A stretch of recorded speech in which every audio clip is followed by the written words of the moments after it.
What's up, y'all? Today's guest is comedian and owner of Now or Never Apparel, Mark Caesar.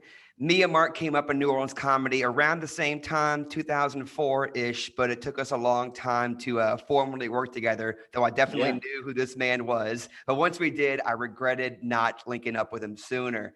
People show up for Mark. His shows are packed, people buy what he sells, and Mark just doesn't seem to ever stop trying new things. But I've also seen him go hard as hell on a couple of projects, and I want to learn more about his process. So, welcome to the show, Louisiana comedy veteran from Uptown New Orleans, the founder of Piss Yo Pants Comedy, Mark Caesar. Mark, Thank you. Woo. the crowd goes wild. I know Yeah. it's been a while since we've heard a big crowd go wild, but welcome to the I show, Mark. know. I can't wait. Thank you. Thank you for having me, Chris, man. First off, how are you? Man, I'm good. I'm glad you made time for this. I did not know you were doing kind of like a press tour today. Like he texted me. I, Yeah. I saw earlier on Twitter you were like, I'm doing this show, then this show. It's as if you like just released an album or something, and you're like, Right. a publicist got me all over the place. Facts. I've been all over, man, but it's a blessing to be here. So Of course, man. Well, I want to dive into your creative process, what you've been up to, and also, mhm. my vision for this podcast is to talk to interesting people about their inspirations and their creative work. So we can have fun. I'm sure jokes will come out, but I mostly want. I'm curious about your process. So I got some Yeah. questions for you. The first thing I want to jump into is so we mostly know each other because we both do comedy. We're both from New hmm Orleans, right? But the past couple of years, you have put on some of the most insane comedy shows at my venue Yeah. that my little venue has ever seen. And so just context for people, my theater, the New Movement, we fit like 75 people in there. Now we got about 25 extra chairs just hanging Extra out chairs. in the event of like a giant show, or if we get Yeah. if we get a like a real big comedian who's passing through and wants to do a secret show, or if we have one of our improv graduations. But also, there's a real big comedian who lives right here in New Orleans who does shows. His name is Mark Caesar, and whenever he does shows at this theater, we're pulling out every single extra chair that we Hey, I have. remember telling the staff, like, hey, you guys got more? Like, I got more. It's like, and they look at me and say, are you serious? Like, yeah, It's like, y'all yeah, got more? go look outside. There's people wrapping around St. Claude Avenue right now. Yeah. So, Mark, the hustle is just is legendary. I admire your work ethic and just how much you deliver, because you say stuff like, all right, I'm gonna do a show and I'm gonna try and fill the place up. And it's like you do more than that. Like, we are turning people away at the door. What do you Facts. think it is? Because you also live here. Like I'm hmm used to seeing people like pack a room when they are passing through town, because they're here once a year maybe. Right. um or they just have this, they were just on this TV show or whatever the hell. And so it's like I expect them to fill the place up. You live here. You have a 504 area code in your phone number. You are from Yeah. here, and you still are packing those people. And so I just want to hear you talk a little bit what what your process is, how you do it, and what that must feel hmm like to have that type of following in your own hometown. Well, first off, since I've been doing it for so long, people remember me doing it from people who actually were able to grow up with me in comedy. I was a lot of people from my part of town. I was a lot of people's first introduction to stand-up comedy. Like, it was an anomaly to a lot of people. Like, yes, comedy has been going on in New Orleans for a long time. You can go back, but I just feel like in the internet age, we were able to touch more people and to bring more people out. So it was people that went to school with me, who were looking for new things to get into. So, we went to 4A and 5A schools. Well, that's a lot of people. And being a popular person at school and just being a nice person, just being nice to people, just letting people know, like, hey, we got this going on, and letting people know, like, hey, this is something I'm into. People like, well, I'm gonna come out and check you out. It start off as like people want to come out and support. Then it turns into people saying, Mark got a show, we got to be there. And that's the major difference. Like I think I'd be being modest sometime when I be thinking like, well, it's gonna do this many people or whatever. And then it's like, hey Chris, I need another show. Like, like we need to add another show. So, I'm grateful for it. Like I'm super grateful for it because I feel like if I do something, people are gonna come out. And I feel like a lot of people don't have that in their hometown. I feel like, and I mean I have it in other cities too, but I just feel like I love having it in my hometown. Yeah, and it's really impressive because, I have seen a lot of new comedians get started and, that first couple shows, it's like people come out hard for them. It's like, oh, Hmm. Terry or Ashley is doing comedy. We got to see this. And so Yeah. they fill up the open mic or their improv recital or whatever their debut is. And Hmm. then what typically happens is, and this is probably true for all art forms that require like buying a ticket to see a performance, not just comedy, but that's our specialty. But this applies to other things too. I'm sure musicians go through a version of this. But then they come see the first show. So let's say they got 20 people that come out and see them. They do their Yeah. second show. They might have another 20 people. Some of the same people, but some new people who didn't go to the first one. Didn't catch the first one. Yeah. But then what ends up happening is by their like fourth or fifth show, those numbers start shrinking because people are kind of like, well, one thing that happens for sure is the people who are closest to you kind of start almost feeling like you are choosing your art over your friendship because you start skipping social engagements because you got a show. So then your friends are Yeah. like, why don't you come to the bar or why don't you come to this party? And you're like, I'm grinding out of this open mic or I finally got booked somewhere. And so the Yeah. numbers shrink. So I've seen that happen over and over again. But then if you get really good, the numbers like blow up in a way because people don't ever want to miss it. And it feels like that's where, I mean, you've been on that spot for a while now. I'm not acting like you just started doing this, Yeah. what was it like for you when you realized, oh, not only are people supporting me, but now I'm actually getting good. And so they not only do they feel like they want to support me, but they actually want to see a good show. It just so happens Right. that I'm their friend too. Right. Right. Right. So the thing with that is that I had to like realize I first off I limit the amount of shows that I do in New Orleans. Um, so whenever I do a show, it has to be a grand spectacle. Like it has to be like everybody and their mama is coming out, and I might dip into the open mics and go do shows and stuff, and not really. I have a few people come out and check it out. I'm like, hey, I might throw it out there, like, hey guys, if y'all want to see some free comedy tonight, I'm about to hit open mic and work on my new set for my upcoming comedy special, whatever. And I might get a few people to come out. But when it's actually time to say, okay, I have a show tonight. I'm going to be either hosting, I'm going to be headlining, and y'all don't want to miss it.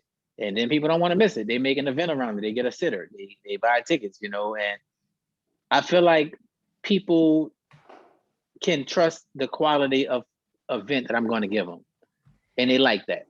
Yeah. So at what point did you start doing that? And what advice would you give to someone who is trying to pull that off? Because it's such a fine line, right? Because it's like, like in much larger comedy scenes, like in New York or LA or Chicago, it's like people expect to do 3, 4, 5 shows a night and just hustle, hustle, hustle, Yes. sleeping less, grinding hard, all this stuff, doing 6 p.m. open mics for 5 other comics in the crowd.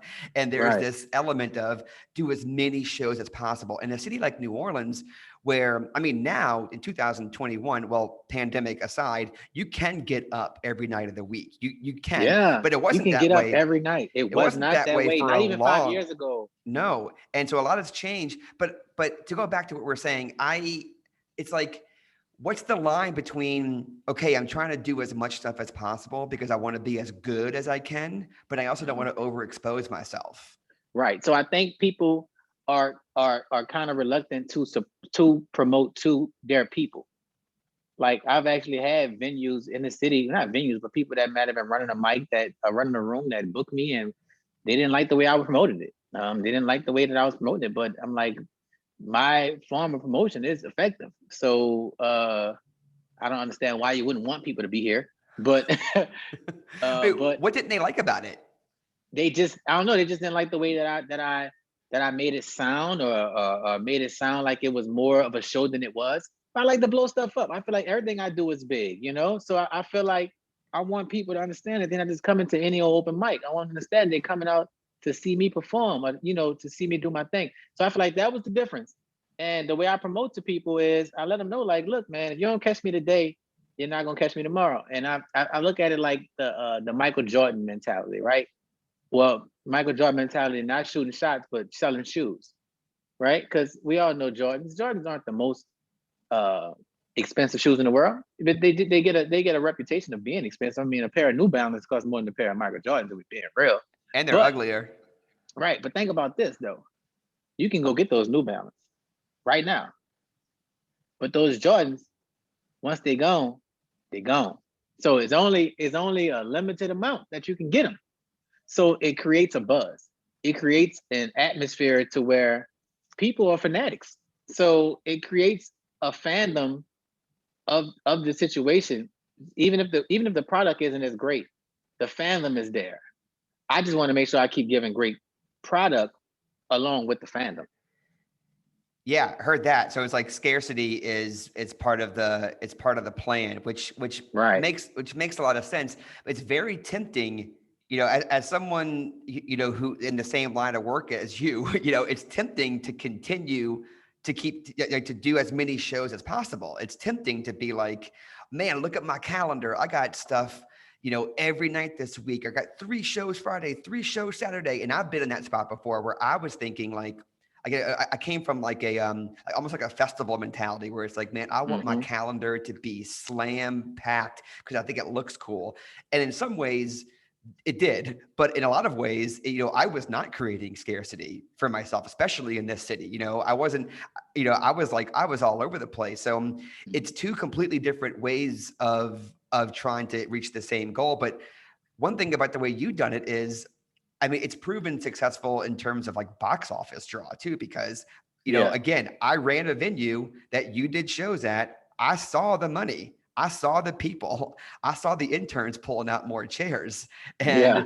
And that's just such a, I know to me, it's such a cool success story. And I know that you have done way more than just selling out shows locally. I know you've hit a handful of comedy festivals, more than a handful. I know that you've Yeah. done your own comedy special. Talk to me about Comedy Money, because Comedy Money, for the people who don't know, Mark produced his own comedy special, and I know it did really well. Yeah. It's all I heard you talk about for a while, and so I know you were pushing it real hard. Were you pleased with the entire process of Um, creating it and producing it, promoting it? yeah. So what happened was I hadn't done it. Here we go back to not having done a show in a while. I hadn't done a show in a while. And I said, well, let me go ahead and put something together at my community center. Because I have a community center at my house and I had access to it. And I was like, well, let me put something together in the community center, which sold out in 2 hours. So I said, okay, a second show has been added, right? So I add the second show. I filmed the first show. It was cool. I filmed the second show. I'm like, all right, I think we have a comedy special here. And I watched it and I have a hard time watching myself. I don't know about you, but as a comedian, I just have a hard time going back and looking at my set. It's almost like punishment, It can be to go tough. back. Yeah, to go back and watch yourself. But I watched it and I was pleased. And I was even laughing at the jokes, and I know it's coming, but I'm laughing. You know what I'm saying? So I feel like if I'm laughing, like, okay, this is it. This is good. This is some good stuff.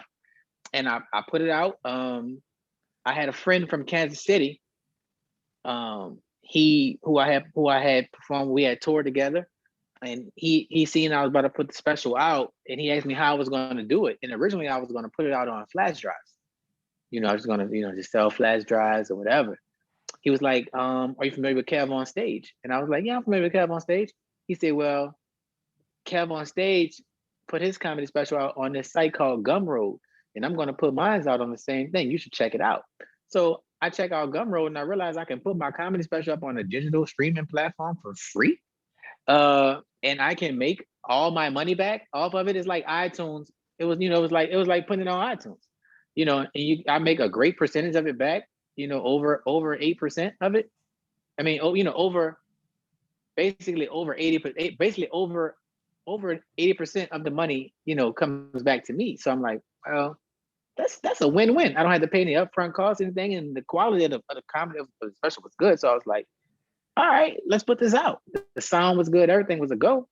So I put it out, and to date, we've had over 40,000 downloads. Hell yeah.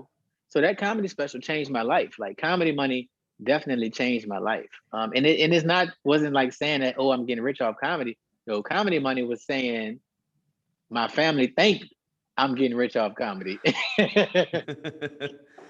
That's really cool, man. And, a lot of comedians have, dream of making a special or dream of basically getting asked to do a special to where like someone else is doing the work. And you're someone who, while I know you are being asked to do bigger things, Yeah. you are also being like, I'm not going to wait for some of this stuff. I'm gonna just go and do this on my own. And I love that do-it-yourself breed of people, of any artist, especially comedy. I think that's one of the reasons why, even though it took us forever to actually like meet and hang out and work together, that's what I always admired and appreciated about you, because I love that DIY spirit. You were like, Right. I want a comedy special. I deserve one. I think I'll do well.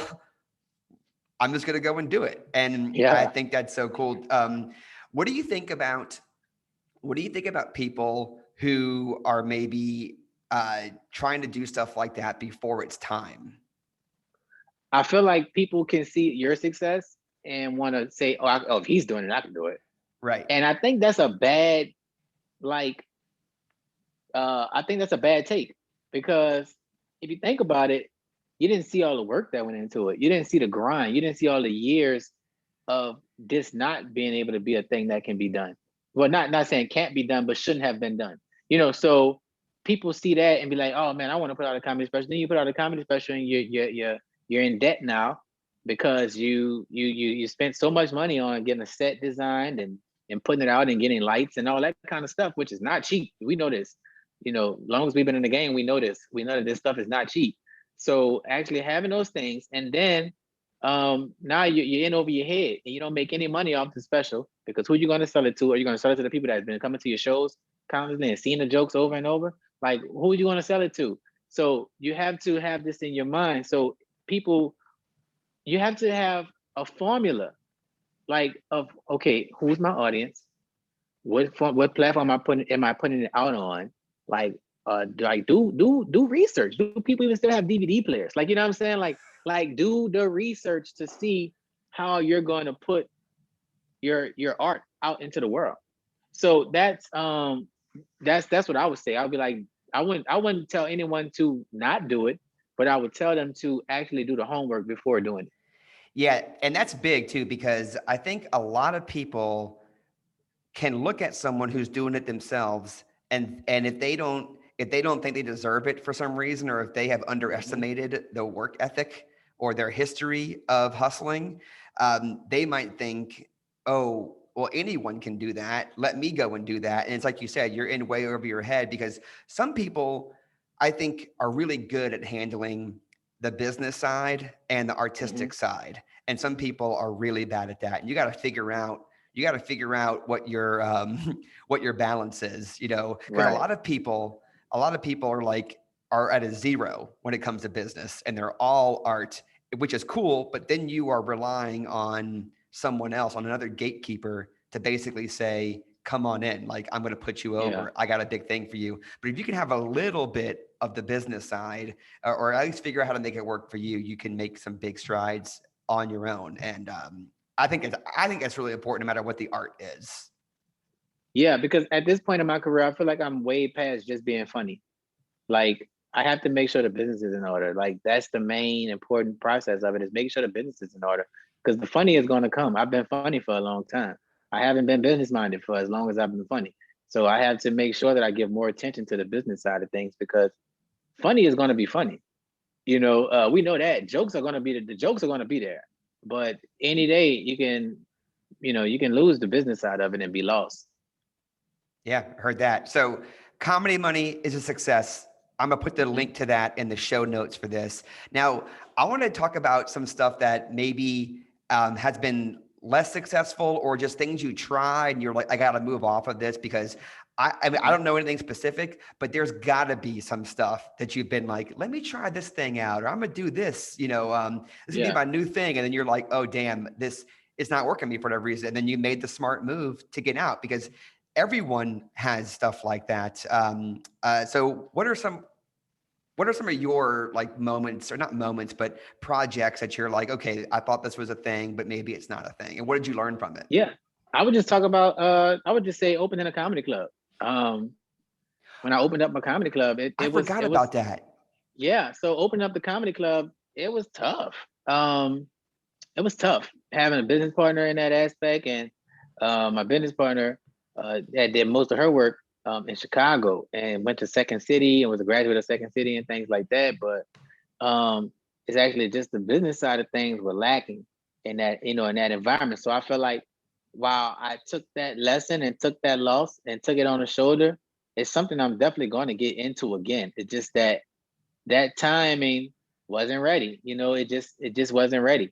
And we'll it'll be revisited. But that would be the main thing. That would be probably the main thing. Like, because comedy shows, we say 5 or 5,000, they're gonna get the jokes, they're gonna get them. We don't care. But so you don't count wins and losses as how many people came to the show. But a win, but you can look at a business endeavor and say, we might not have been ready for that. Yeah.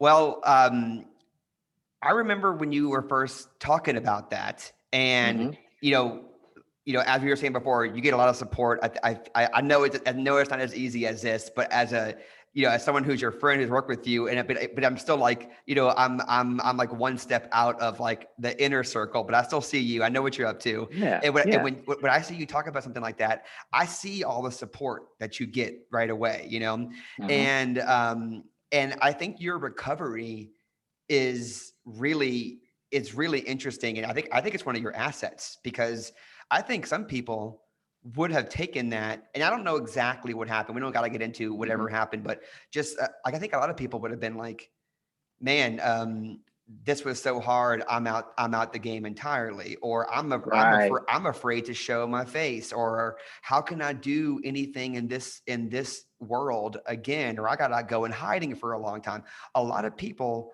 would do that. And I feel like you were right back on your feet, being like, okay, that didn't work. Okay, what's next? On to the next one. I got a big show. Then you sold 200 tickets to a big show. Then you got booked at Mahalia Jackson, or like you never stopped. That's literally what happened in 2018.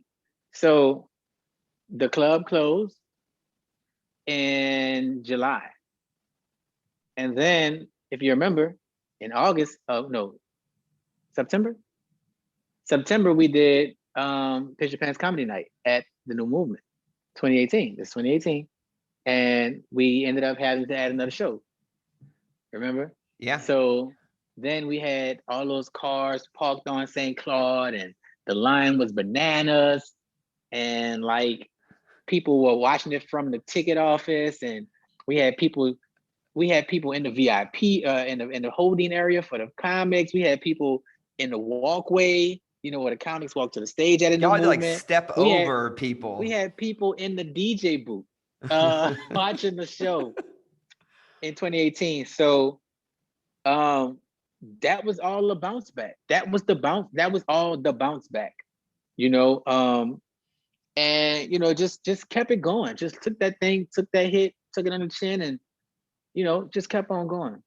So if you were speaking at like imagine you're speaking at a college or some event, and someone's booking you because of all your skills, but what they really want to know is how to bounce back from, let's call it a creative misstep. I don't want to say a misstep, but like just something that didn't go the way you planned, for whatever reason.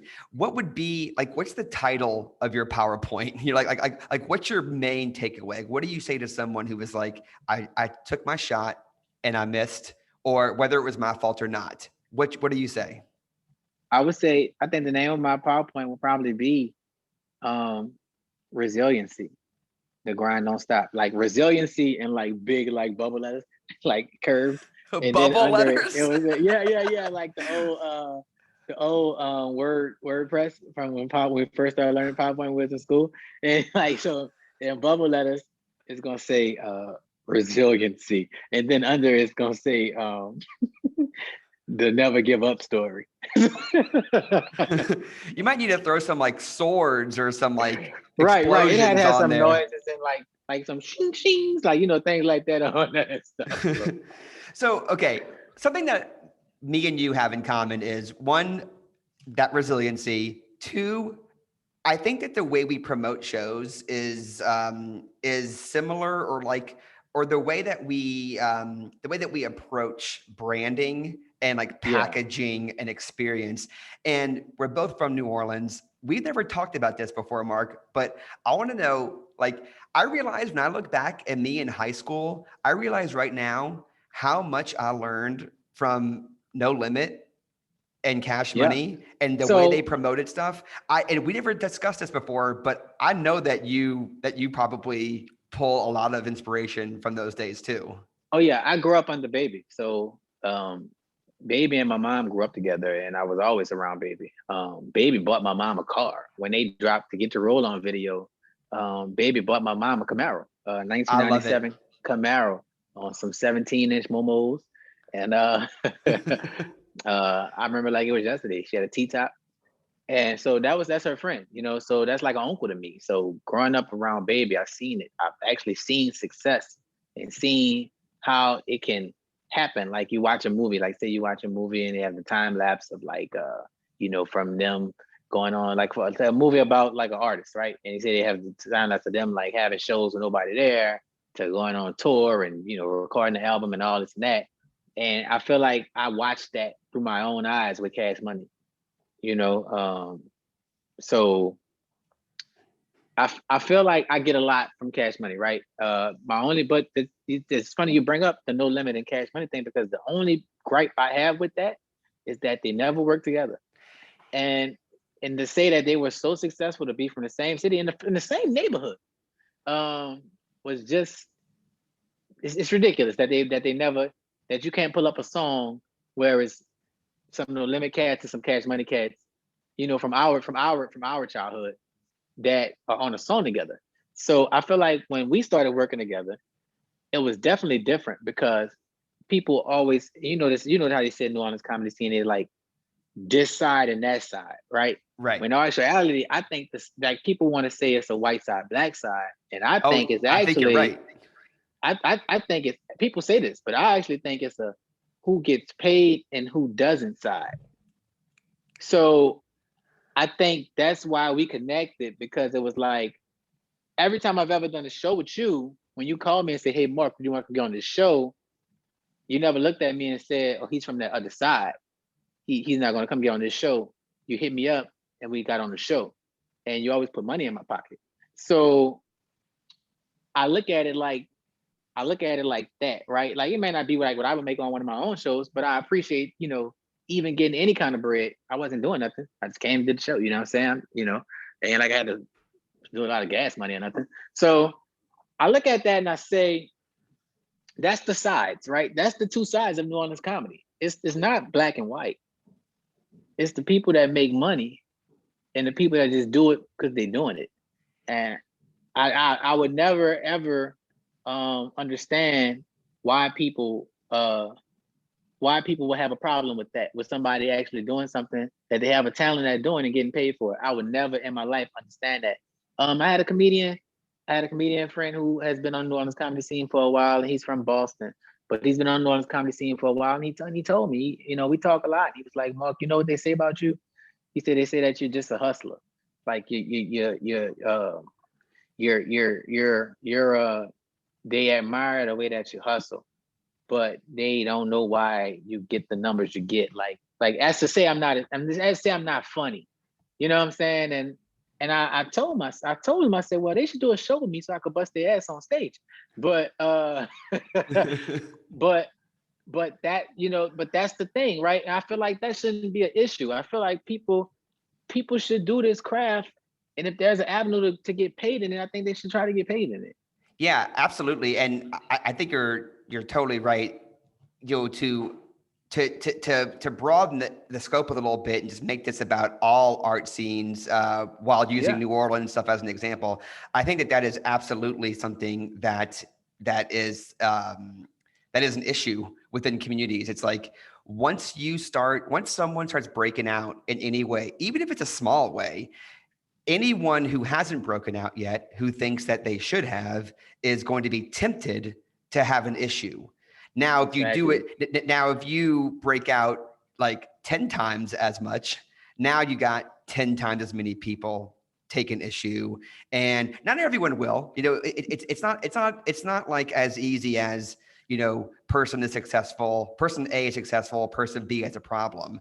It's but ultimately it is person B's decision to have a problem or not, you know. And like person A can't change the way that people feel about them. Yeah, and with the New Orleans comedy scene, you're right. We're very much the same page with a lot of this stuff. It's like the more you do stuff, the more people are going to find what they don't like about you, and then if they got to dig deep, they'll do it. But what's interesting is that it's never really about the talent or the work ethic. It's always about something else, you know. And and that's true, you know, for people listening to this, you know, even though y'all don't do comedy, it's true about music and painting and pottery. It's true. It's true about all these things. So it's yeah, I did not realize that you were so close to baby. That's really funny. The closest I've ever gotten to these to that world was I did get into a Cash Money party in New Orleans East a long time ago in some giant mansion. I don't remember how I ended up there. It was like a friend of a friend working on some movie set, but I was like so many hidden rooms, like behind closets and stuff like that. It was I loved it. It was great. And I'm dying. You're right. It's crazy that there was never that there's not like a track with like Juvie and Mac on it, you know, like it's like, it really is wild. And so, I love that. I can talk about No Limit and Cash Money and memories and how it affects my life now. And so many, I can do that all day, but I'm gonna move on so I don't get out of hand here, Mark. Thank you for sharing. Like, I don't want to call it a loss, but like a time when you were, felt like you didn't get the victory that you wanted. So I appreciate you sharing that. All right. We're going to have a little bit of fun right now. I have a segment on the show called 3.5 questions. All right. So I go 3.5 because, you know, people talk about the rule of threes in comedy. I like to think of it as the rule of at least 3. You know, let's go at least 3 times. So I'm giving you 3.5 questions here, Mark. Have fun with it. Answer however way you want. Question number 1 is food fight. What food would you get into a fight over? Ooh. Like you're defending this food. Like someone says that food is trash. I would die on the Gumbo Hill. Where's your favorite gumbo? Probably your mom, right? Well, my mom makes an amazing pot of gumbo. I make a good pot of gumbo myself though, but my mom, she got me. She's good. Okay. Nah. Her gumbo is. I gotta get you some of it. It's really good though, Chris. Her gumbo is up there. But they got some places that got good gumbo also. You know, so in New Orleans you get gumbo anywhere in New Orleans. Yeah, it's like most of it is really good. Some places are really, really good. Really. Yeah. And everyone's parents make good gumbo. Everyone's like, well, my dad, but if you got to go somewhere, go here. Yeah. But I would say on Broad and Banks at the corner store on Broad and Banks, you got some of the best gumbo you can ever imagine. I love Broad it. and Banks. Question number 2, Mark, road trip. Who is on your fantasy road trip and where are you going? So you're in a car and you got 3 other seats. You don't got to use all 3. You don't have to use all 3. I want you to customize your ideal road trip and where y'all going. So, Kermit Ruff has got to come. Okay. Because Kermit got stories, man. Legendary New Orleans musician. You ever been around Kermit? Like, I have. I just had a chance to chill around him. I have, yeah. He's that cat, right? It's wild how good he is in any situation. So you want Kermit there, right? Yeah. Plus, when y'all stop, he can barbecue. So you know what I'm saying. So and he play the horn. Like Kermit is a good time. So you want Kermit there, right? You want to bring Kermit with you. Who else would I have with me? I would probably have. This might surprise you, but I would have Peyton Manning with me because Peyton Manning is like he's a jokester. You know, like he's a funny cat. Like he's a funny cat. Like even that show he has on ESPN, he's funny. Oh That yeah. Tripping with Peyton. So I would have to have like Peyton Manning to call me. And these are all New Orleans cats. These are I'm about to all say, so far this is pure all New Orleans. Yeah, these are pure New Orleans cats that got to roll with me. And then I would bring Smiley with me, Smiley the comedian, because Smiley is my road dog, and Smiley's crazy. She's a good time. So yeah, so it'll be Kermit Ruffin, Peyton Manning, and Smiley the comedian in the car with Mark Caesar. Hey, where y'all going? What's the destination? We are going to I don't know, the Silver Slipper or something. But so you just going across state lines for a little. Yeah, we just go and take a little 45-minute ride right quick. You know, just go get some crab legs. You know. I bet Peyton Manning is going to cover everyone's tab, hopefully, at the blackjack table. He better. He better. All right. Question number That's 3. Why he came. Question number 3, Mark. This is my advice anthem question. So it's a 2-parter. The first part is, I just want one sentence, like one simple piece of advice you would give to anyone who is looking at your career and is like, oh, I want to do what that dude's doing. Like, what's the one thing you would tell them? The one thing I would tell them is do it because you think you can do it. All right. Now, here's the part 2 to that. Now, this is advice anthem. So I want to make it into like a memorable jingle or something. All right. So how do we take that and make that into like a little chorus or something for people to remember? Yeah. So it's like,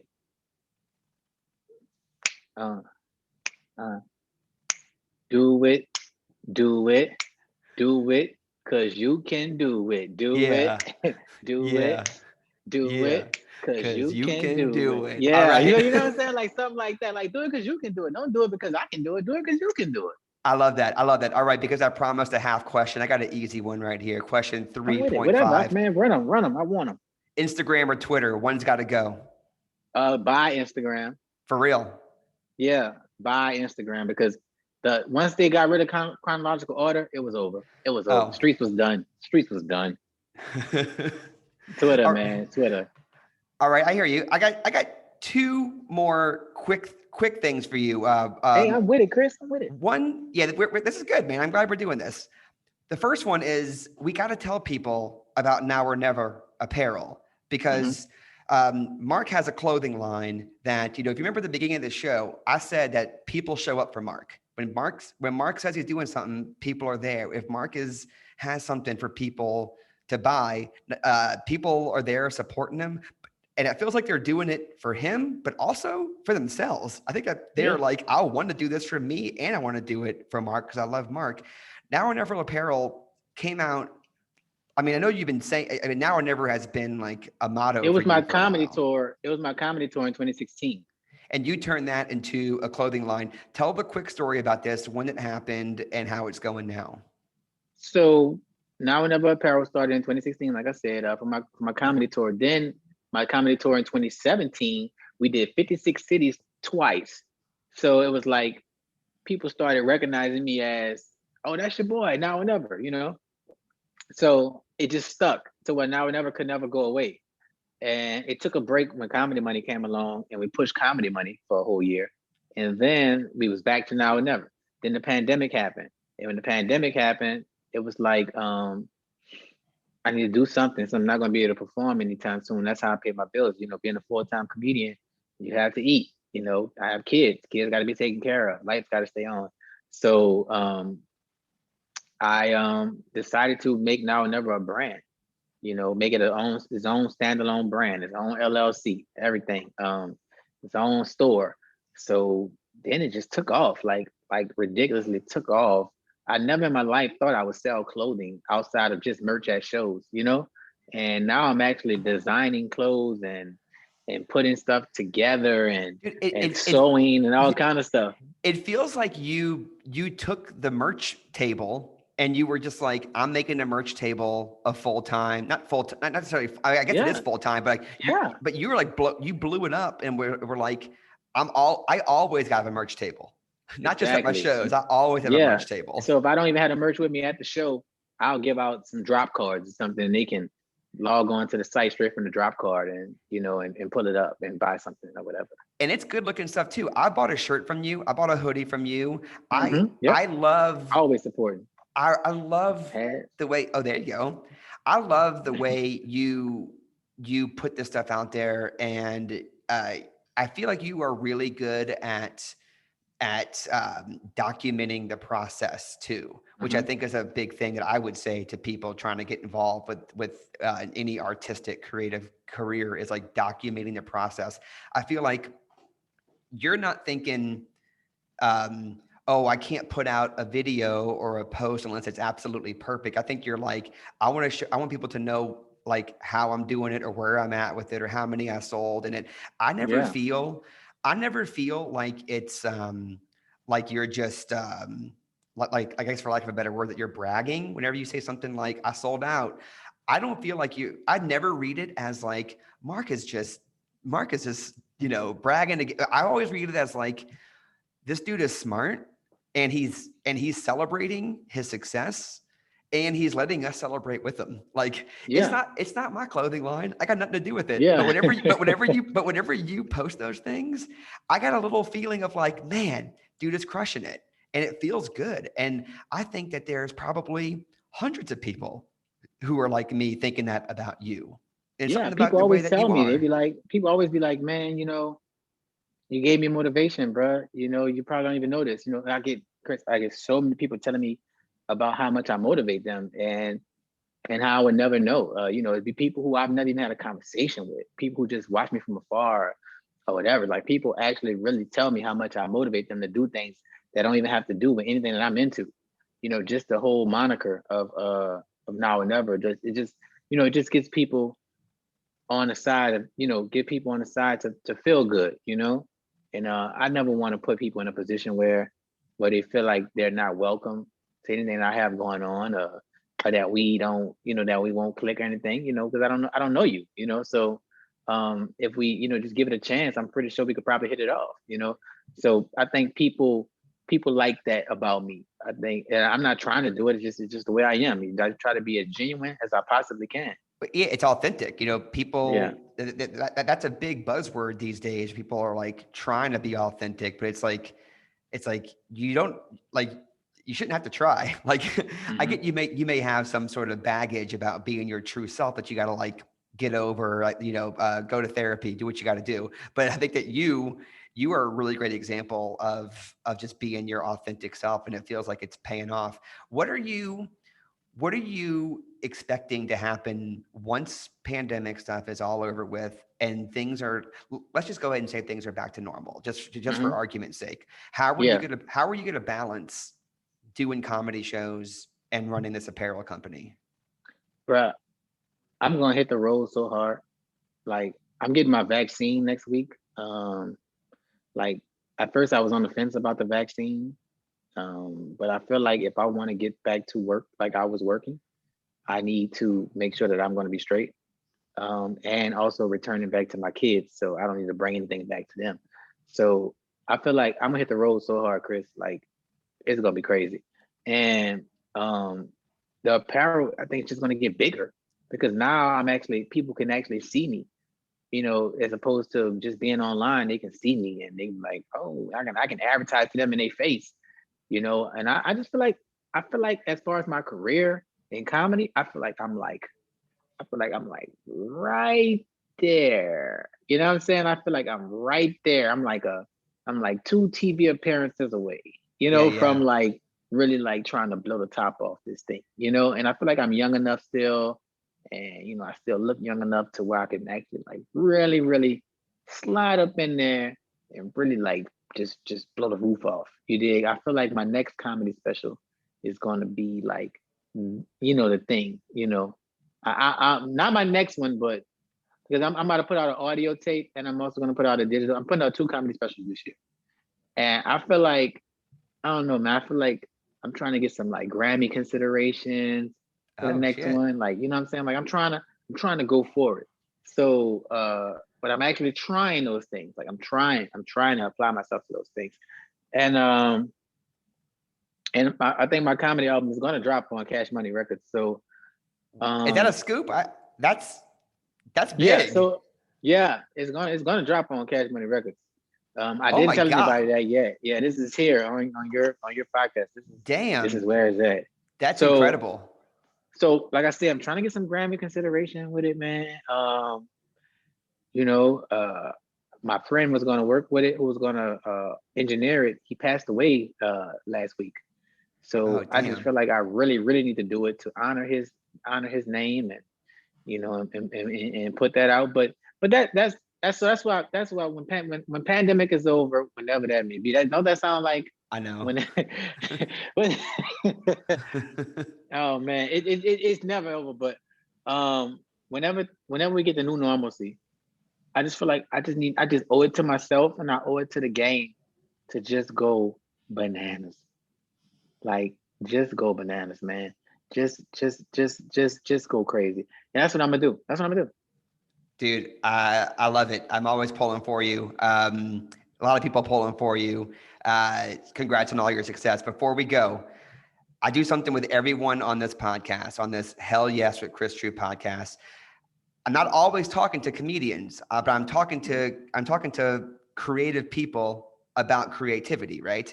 Yep. So it's gonna be a little bit different with you because you do comedy, but I always teach everyone a little bit of improv because that's my sweet spot. That's where I affect the most people with my improv class, whether it's to a business or a virtual class or at a theater, at a comedy festival, whatever.